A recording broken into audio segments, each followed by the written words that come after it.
And welcome guys, आप सबका स्वागत है हमारे यूट्यूब चैनल में भोजपुरी एक्सटी यूट्यूब चैनल में। अगर आप सब इस चैनल को सब्सक्राइब नहीं किए हैं तो प्लीज़ चैनल सब्सक्राइब कर ले ताकि भोजपुरी से रिलेटेड रेगुलर हमारे चैनल के माध्यम से आप सबको वीडियो देखने को मिलेगा। आज हम बात करने वाले भोजपुरी पावर स्टार पवन सिंह काराकाट में पूरा पलट दिए हैं चुनावी माहौल को। इसी के बारे में पूरा फुल डिटेल में बात करने वाले हैं, तो वीडियो को पूरा फुल बात कीजिएगा।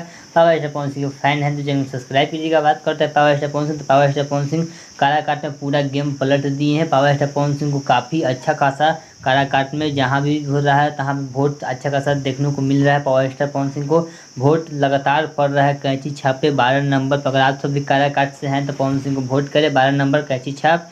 वही बात करते हैं पावर स्टार पवन सिंह का। पावर स्टार पवन सिंह को काफ़ी हुजूम देखने को मिल रहा है काराकाट में। आज का इंटरव्यू देखे बिहार तक पर पवन सिंह के दर्शकों आज भी बोल रहे हैं, लाइन में जो खड़े हैं वो भी बोल रहे हैं कि मैं आज पवन सिंह को वोट दूंगा, काराकाट कैंची छाप वोट दूंगा। अगर आप सबको वह वीडियो देखना है तो जाकर बिहार तक को वीडियो देख सकते हैं। बिहार तक के एंकर गए थे, वहाँ पे इंटरव्यू ले रहे थे जनता का। वही जनता सब बोल रहे हैं कि मैं बिहार के काराकाट पवन सिंह को वोट दूंगा कैंची छाप। आप सब जाकर देख सकते। चलिए, अगर आपको यह पावर स्टार पवन सिंह का वीडियो अच्छा लगा तो प्लीज चैनल सब्सक्राइब कीजिए, वीडियो को लाइक कीजिए ताकि भोजपुरी से रिलेटेड रेगुलर हमारे चैनल के माध्यम से आपको वीडियो देखने को मिलेगा। चलिए मिलते हैं न्यू अपडेट के साथ। Okay bye.